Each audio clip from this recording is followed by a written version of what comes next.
Hola, Dios les bendiga. Bienvenidos a la clase número 4 de la materia de educación cristiana. En este caso estamos hablando un poquito acerca de la historia de la educación cristiana. Ya estuvimos hablando del Antiguo, del Nuevo Testamento y ahora vamos a hablar un poco acerca del primer milenio. Dice que hay dos tipos de escuela durante la iglesia primitiva. Estaba la escuela formal y estaba la escuela informal. Dice que las formales eran para la preparación de los que serían líderes en la iglesia, pastores o maestros. Con el tiempo se convirtieron en universidades y que solo unos cuantos tenían ese privilegio, ¿verdad? Antes se podía hacer así, de esa forma. Luego dice informales. Las escuelas informales, dice, preparaban a los recién convertidos en la fe. El currículo que usaban eran las Sagradas Escrituras. Otros usaban la tradición oral de las enseñanzas apostólicas. Estas escuelas preparaban a los convertidos para el bautismo. Solo después de haber pasado por las clases, los candidatos eran elegibles para el bautismo. Durante este tiempo de la historia de la iglesia, era perseguida. Los miembros de la iglesia eran muy cuidadosos y deseaban estar seguros de que alguien quería ser cristiano. Ser cristiano significaría que iba a sufrir y que hasta podría morir por su fe. Ustedes se recuerdan, ¿verdad? En el tiempo en el que estuvo la iglesia primitiva siendo perseguida. Incluso uno de los perseguidores que nosotros quizás más conocemos, que estuvo de ese lado, fue Pablo, ¿verdad? Que en aquel entonces se llamaba Saulo. Dice que incluso dice se dio falso testimonio de la iglesia y de los creyentes. Decían que los cristianos eran caníbales. Oiga, esta expresión de verdad que me pareció súper impactante, ¿verdad? Que pensaran eso, que se reunían para comer carne humana y beber sangre. Entonces era muy importante para la gente saber a qué se estaba comprometiendo. Lo tomaban muy en serio. Lo más cercano hoy sería la membresía en la iglesia. Necesitamos pensar en la forma en que preparamos a las personas para la membresía, es decir, para que alguien pueda ser miembro de una iglesia. Normalmente, ¿verdad? En la mayoría de iglesias hay como un protocolo para poder hacer eso, o un proceso, por así decirlo, ¿verdad? Para poder ser ya considerado parte de la iglesia. En algunos casos, en unos dura un año, 6 meses, 3 meses. Eso depende de cómo sean las políticas con las que trabaja cada iglesia, ¿verdad? Dice además acá, en nuestros días algunas iglesias, dice, piden que un miembro sirva como un tutor de un candidato a la membresía, es decir, a los que van a pertenecer activamente a la iglesia. ¿Y qué hace ese tutor en ese tipo de iglesia? Dice, estudian juntos la Biblia y la doctrina, comentan sobre vivir en comunión y el significado de ser miembros de la iglesia. El tutor da testimonio de que la persona está lista para ser miembro de la iglesia y le agrega fuerza al compromiso de esa persona con la iglesia. También ayuda, dice, al nuevo creyente a obtener una imagen de lo que significa ser cristiano maduro y es parte de la educación y la formación del recién convertido. Algunas iglesias le dan seguimiento a alguien que recién comienza, ¿verdad? Otorgándole, como dice aquí, a un tutor, una persona que esté a cargo para poder enseñarle, ¿verdad? Eso es indistinto en cada iglesia, ¿verdad? No va a ser igual, pero creería yo, ¿verdad? Que el nivel de importancia que le debemos dar a esto sí es muy clave, ¿verdad? Porque las personas nuevas necesitan darles seguimiento, ¿verdad? En nuestra iglesia, por ejemplo, hay un método de consolidación donde tomamos el nombre de la persona, guardamos su número, eh, le enviamos mensajes, ¿verdad? Cada vez que sea necesario, ¿verdad? Podemos estar hablando y comunicándonos con él a través ahora pues de la tecnología, ¿verdad? Que nos facilita muchísimo lo que es el WhatsApp, ¿verdad? Antes pues no habían esas cosas para poder hacerlo, pero hoy tenemos la tecnología a nuestro favor y podemos usarlo también para poder enseñar a otros, ¿verdad? Dice acá cómo preparaban a los recién convertidos de su iglesia para ser recibidos como miembros en plena comunión. Dice, en algunas congregaciones el pastor bautizaba a los candidatos por inmersión en agua y después la congregación entera le dice: ahora que ha sido bautizado, le recibimos en la iglesia y le llevamos a una vida de santidad. Entendemos que el bautismo es la iniciación en la iglesia de Jesucristo. Y para mí quizás esta es como la más importante, ¿verdad? Que la gente venga, reciba una enseñanza y pueda bautizarse. Creería yo que ahí comienza una vida de membresía dentro de la iglesia, ¿verdad? Porque ya lo hace como públicamente, como bien lo decimos en el bautismo, ¿verdad? Que está declarando públicamente, ¿verdad? Que es cristiano y que desea seguir a Jesús. Si tomamos muy en serio, dice la membresía de la iglesia, entonces los nuevos miembros también lo tomarán muy en serio. Debemos tomarle en serio como lo hizo la iglesia primitiva. El bautismo es el mandamiento de iniciación en la iglesia de Jesucristo, en la iglesia universal fundada por nuestro Señor. El mandato de Dios es que seamos bautizados. Es la forma en que impone su marca en nosotros de que ahora le pertenecemos a Él, ¿verdad? Dios sella, ¿verdad? Con el bautismo que nosotros somos sus hijos. No rechazamos en la membresía, dice, a quien no ha sido bautizado, pero debemos alentarlos a que se bauticen. Si desean ser cristianos, también desearán la marca de Dios en ellos. Es importante, ¿verdad? Que ese detalle del bautismo para alguien nuevo, esa persona pueda ser enseñada hasta llegar a ese punto en el cual él desea o ella desea bautizarse. Y eso, como les explico yo, eso es muy distinto en todas las denominaciones, esa es la palabra que buscaba, denominaciones de las iglesias que nosotros podamos conocer, ¿verdad? Porque yo conocí una iglesia donde bautizarse, ellos le llamaban a pasar debajo de una bandera, o sea, nada que ver lo que significa la palabra bautismo y tal como nosotros lo vemos reflejado en la palabra de Dios. Cristianismo popular, dice: desaparición de las escuelas informales. Dice: al desarrollarse la iglesia, el emperador Constantino anunció que el cristianismo sería la religión del Imperio Romano. Eso fue en el año 313 después de Cristo, y que todos serían bautizados, incluso los niños. En el año 988, Vladimir de Rusia decidió adoptar el cristianismo ortodoxo como la religión del pueblo y copió a Constantino, haciendo que miles de personas entraran en el río Dnieper, algo así se llama, para ser bautizados. Vea que anteriormente, la verdad que eran como un poco más, veo yo, decididas las personas en cuanto a qué hacer con los nuevos. Ahora siento yo que somos como un poco más precavidos, ¿verdad? Con las personas nuevas y les damos y esperamos que tengan su tiempo y su momento para bautizarse. Incluso en nuestra iglesia hacemos eventos, ¿verdad? O retiros para hombres y mujeres en los cuales se les enseña, tienen como un curso intensivo, ¿verdad? Un discipulado intensivo de más o menos unas 24 horas y ellos pueden ser instruidos para poder tomar la decisión de bautizarse, para poder tomar la decisión de servir, ¿verdad? Pero como explicaba, cada iglesia tiene su ritmo. Dice acá: la gente asistía a la iglesia y observaba los rituales, pero recibían ayuda espiritual personal, pero no mucha ayuda sobre cómo vivir cada día. Cuando se sentían tristes o pasaban por problemas, iban a la iglesia, pero no les ayudaban mucho en el mundo real. La fe y la vida no se entrelazaban. La fe se experimentaba en los momentos de asistencia a la iglesia, pero no marcaba diferencia el resto del tiempo. ¿Suena familiar? Y esta es la situación de muchas iglesias de ahora en día.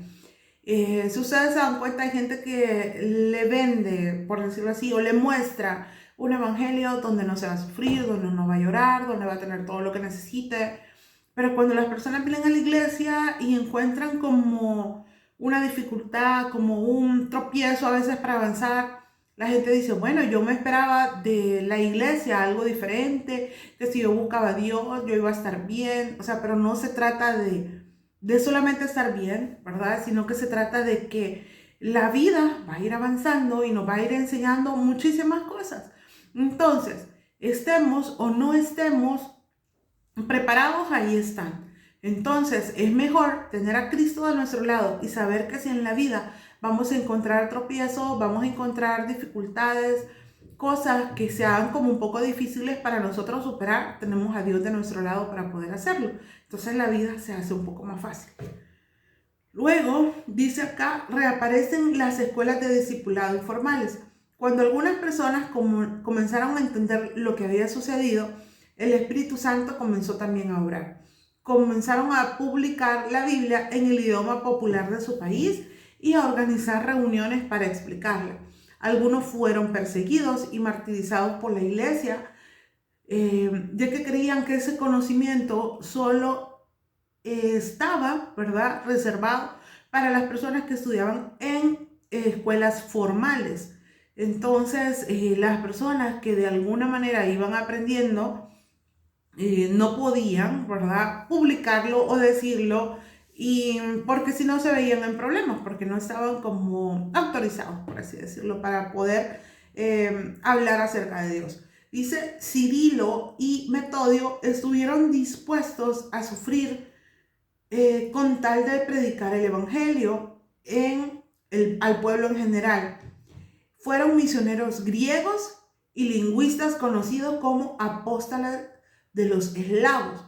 Eran hermanos de la familia noble de Tesalónica. Cirilo fue el custodio de la biblioteca de la iglesia de Hagia Sofía en Constantinopla hasta el 860, cuando renunció para unirse a su hermano Metodio, abad de un monasterio griego en viajes misioneros entre los eslavos. Este es un ejemplo, ¿verdad?, de cómo hubieron personas antes que nosotros que enseñaban la palabra y que tuvieron que pagar un precio muy alto, ¿verdad?, incluso su misma muerte, para que otros pudieran aprender y conocer acerca de Jesús. Luego se menciona allá en el 862 al emperador Michael III, que los envió a Moravia, en donde enseñaron y celebraron la liturgia en el eslavo vernacular, que ahora se conoce como la antigua iglesia eslava. Vea que esta historia que acá se cuenta nos deja entrever, ¿verdad?, cómo nosotros llegamos a tener lo que tenemos ahora. No vamos a entrar acá mucha profundidad acerca de esto, porque esto es una materia aparte, totalmente aparte, historia de la iglesia e iglesia contemporánea, que nos ayuda a saber cómo es que el evangelio llegó hasta acá, hasta nuestro país, El Salvador, o al país que alguno de ustedes pueda pertenecer. Pero es importante que nos demos cuenta que sí hubieron personas que pasaron sufrimientos, dificultades, pero aún así se impulsaba el mismo amor, ¿verdad?, de Jesús, de poder enseñarlos a otros, de darlo a conocer a otros, y definitivamente que no fue fácil para la iglesia. Luego dice, sin embargo, el Espíritu Santo siguió proveyendo formas de que las escrituras llegaran a las masas en educación informal, hasta que el movimiento cobró fuerza y se materializó en lo que se conoce como la Reforma Protestante del siglo XVI. Luego tenemos acá en el segundo milenio, dice, la Reforma sustentaba un elemento teológico básico, solo por la fe, con base solo en las escrituras sagradas. La tradición debe sujetarse a estas, pero también incluía un elemento práctico, escuelas para el pueblo, enseñarle al pueblo a leer y a estudiar las sagradas escrituras ellos mismos. Desarrollaron un curso de estudio para adultos para enseñar lo que significaba ser cristiano. Todo esto comenzó a enseñarse en toda Europa. El pueblo común había vivido en tinieblas por muchos siglos, pero ya podían leer y escribir y estudiar, por lo que comenzaron a reunirse de diversas maneras. Algunos se reunían en escuelas, otros en casas. Comenzaban con los 10 mandamientos, a estudiar los 10 mandamientos que nosotros tenemos en Éxodo 20.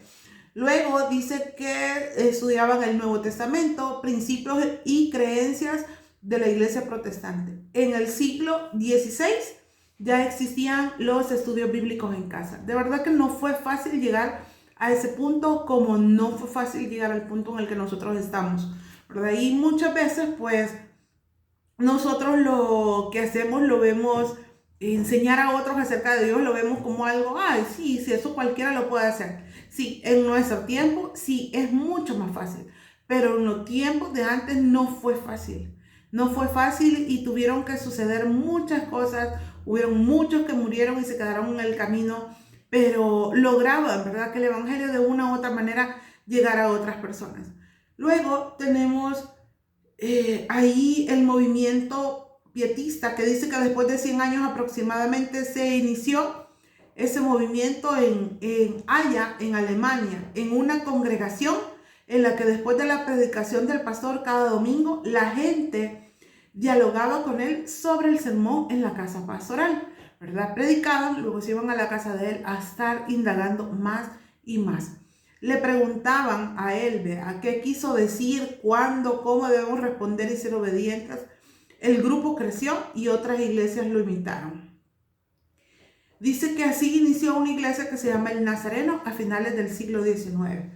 Luego hablamos un poco, y creo que ya habíamos mencionado a Juan Wesley. Dice que como 100 años después de los pietistas surgió un hombre llamado Juan Wesley, que vivía en Inglaterra. Era miembro de la iglesia anglicana, la iglesia oficial de Inglaterra. Estaba en busca de algo más para su alma y era la santidad de Dios en su vida. De verdad que ese hombre fue un gran precursor, ¿verdad?, de llevar y extender la palabra. Y tenía como, no sé, siento yo que era como alguien muy interesado en que la gente conociera acerca de Dios. Y él hizo varias cosas importantes, y saber que sobre todo él dice que buscaba algo más para su vida y descubrió que era Dios, ¿verdad? Y era la santidad de Dios en su vida. Comenzó a predicar sobre esta búsqueda en su iglesia, pero no le interesó a la gente. Comenzó entonces a predicar a los obreros mientras que se dirigían su trabajo. La gente dice que se detenía a escuchar a este hombre y a aceptar la invitación al evangelio. Se arrepentían y creían a Cristo. Yo creo que las acciones que tuvieron antiguamente muchas personas fueron de gran valor para hacer lo que ahora somos como hijos de Dios y como lo que conocemos acerca de Dios, ¿verdad? Porque no fue fácil que llegara todo hasta acá, hasta lo que es América, ¿verdad? No fue fácil, pero sí se logró, y bendito sea Dios que tuvo misericordia de todos los que en algún momento vamos a estar acá en esta región. Y de alguna manera Dios siempre tenía pensado, ¿verdad?, que nosotros teníamos que conocer de Él.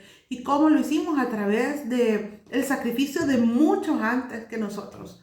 Luego dice Juan Wesley, estableció un sistema de grupos, que habían 3 niveles de grupos.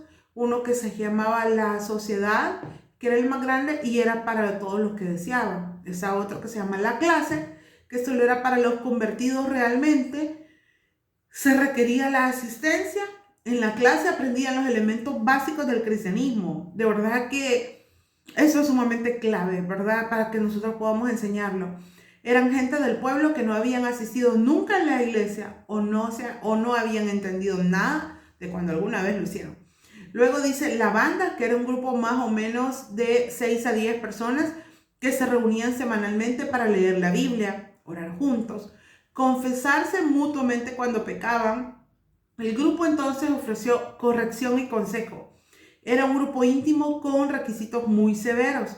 También dice compartían sus bienes para ayudar a los necesitados y tenían todos los elementos de la iglesia primitiva. De verdad que este grupo, creo yo, que llegar a ese nivel, ¿verdad?, de venir y ofrecer sus cosas en esos tiempos que no están muy lejanos a los nuestros, no fue fácil, pero lo hicieron por amor a Cristo y por amor a que las personas también conocieran.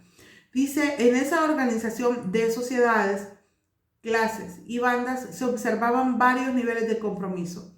El propósito total de la organización era movilizar al pueblo a través de esos niveles mientras maduraban en la fe. Dice, ese era solo un sistema de edificación y discipulado el que se estaba formando ahí, pero con el tiempo llegaron a ser conocidos como la iglesia metodista. Yo creo que también ya hemos escuchado un poco acerca de esto. Vea que es necesario que tengamos nosotros toda esta base acerca de cómo la educación cristiana se fue dando, ¿verdad? Cómo unos venían y enseñaban a otros hasta llegar a este punto, ¿verdad? Donde nosotros estamos también, porque estamos preparándonos también porque de alguna manera vamos a enseñar a otros. Y ahora pensemos, dice, en nuestra iglesia local y veamos si podemos identificar a estos grupos en nuestra iglesia local. Uno, quiénes serían la sociedad, quiénes serían la clase y quiénes serían la banda. Y que prácticamente tienen mucho que ver, ¿verdad? Con lo que ya se mencionaba anteriormente. Pero la sociedad son todos aquellos que asisten a la iglesia. La clase, los que están aprendiendo acerca de su fe y su aplicación a la vida diaria e incluso en ocasiones están dispuestos a aprender más.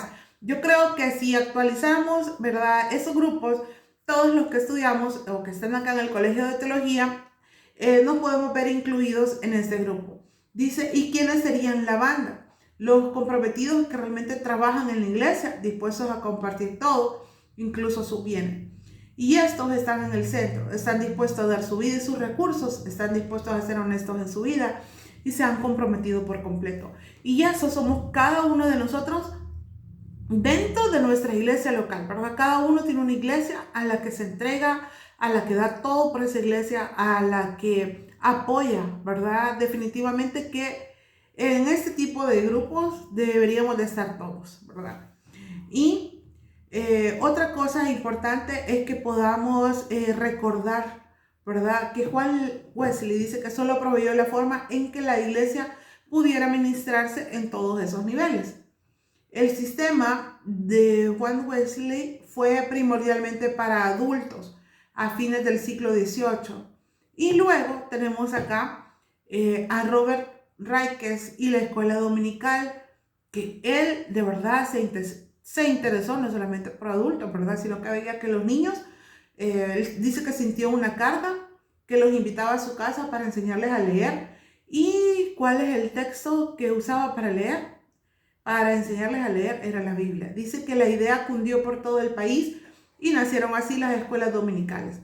A los pastores no les gustó mucho porque creían que solo ellos estaban autorizados para enseñar acerca de la fe y nadie más, pero no pudieron detener ese movimiento. Se extendió por toda Europa y llegó a Estados Unidos. Dice, las escuelas dominicales fueron iniciadas por laicos, es decir, personas independientes de cualquier organización o confesión religiosa. Y no se incorporaron a las iglesias sino hasta el siglo XX. Los niños comenzaron a aprender a leer y a estudiar la Biblia. A la presente, las escuelas dominicales, ¿verdad? Como usted sabe, todas las escuelas dominicales, que normalmente así se le conoce, o sea, el nombre viene desde acá. ¿Por qué se le llama escuela dominical? Además de que por ser domingo, es un lugar donde los niños aprenden. Entonces, cada iglesia tiene ahora su forma de poder decirle a su escuela dominical. A la presente, las escuelas dominicales, dice, ya no enseñan a leer ni a escribir, pero siguen siendo el lugar ideal para aprender acerca de Dios y de la fe. Dice que han cambiado bastante, ¿verdad? Durante todos estos años. Y en resumen, dice que entendemos que la iglesia siempre ha sido la que ha sentido la necesidad de educar a un pueblo en la fe. Entonces, estamos acá en educación cristiana, por eso también, ¿verdad? Nosotros estamos siendo educados de alguna manera para poder educar a otros a que puedan seguir y conocer acerca de Dios. Luego dice, la educación cristiana no solo consiste en educación, sino que también el conocimiento correcto, es decir, hablar la verdad, las creencias correctas, la pasión o entrega correcta al Señor. Esto es sumamente clave y yo creo que eso debería de quedar guardado en nuestras mentes. Algunas ideas bíblicas acerca de la educación que son importantes es que en la iglesia primitiva habían 3 cosas importantes para ellos y todos necesarios para alcanzar una madurez espiritual. Y una era pensar o creer verazmente, es decir, la doctrina correcta, la acción veraz, ¿verdad? Cómo hacer las cosas y su compromiso o pasión. Y a mí me encantó mucho eso, pensar o creer. Creamos nosotros verdaderamente en la palabra de Dios, en saber de que Él lo es todo para nosotros. La acción veraz, ahora no solo lo hagamos por nosotros, hagámoslo por los demás. Pongámonos en acción ¿verdad? Hablemos a otros, enseñémosles a otros. Y luego dice el compromiso o pasión. No solo creer, no solo con la cabeza, sino también en el corazón. O sea, tener y estar completamente seguros que Cristo habita en nuestra vida, que Jesús vino a morir por nosotros, que Dios nos amó tanto que mandó a su Hijo y que el Espíritu Santo está con nosotros, es tan clave que nosotros podamos entenderlo para poder enseñarlo a otros. Dice que durante los tiempos de persecución muchos decían ser creyentes, pero algunos se dieron por vencidos. Jesús habló de ello en la parábola de la semilla. Necesitaban más que la doctrina correcta, necesitaban el compromiso correcto. Y acá algo importante dice que es la madurez espiritual. De estos tres elementos, ¿verdad? Creencias correctas, fe profunda y una vida correcta, entonces es evidente que hay una madurez espiritual. Si hay una creencia correcta, si hay una fe profunda y una vida correcta. Es decir, esas tres cosas van alineadas y vamos hacia una madurez espiritual. Y hay 4 declaraciones resumidas sobre la educación cristiana. 1, que ese es un proceso, siempre hacia adelante y que nunca termina. Es decir, ahora estamos acá en el Colegio de Teología, mañana podemos estar en un diplomado, siempre de educación cristiana, y eso es lo de siempre estar constantemente estudiando. No deseamos crecer si vivimos aislados. Es importante que nosotros podamos crecer, busquemos ayuda, busquemos la iglesia, busquemos congregarnos para poder hacerlo. 3, la educación cristiana siempre se lleva a cabo en el contexto de la vida diaria. No solo aprendemos el significado, dice, de ser cristianos en el aula, sino en todas las áreas de nuestra vida. Y la educación cristiana tiene que ver con las creencias, el comportamiento y la actitud. Y esto es básico, ¿verdad? Si mucha gente antes que nosotros sufrió y dio hasta su vida, ¿verdad? Porque la palabra de Dios llegara lejos y ha llegado hasta acá, nosotros podemos seguir ese legado, ¿verdad? Y cómo lo hacemos a través de saber que tenemos creencias, un comportamiento y una actitud adecuada para que otros conozcan de Dios. Gracias por llegar hasta acá. Que Dios les bendiga.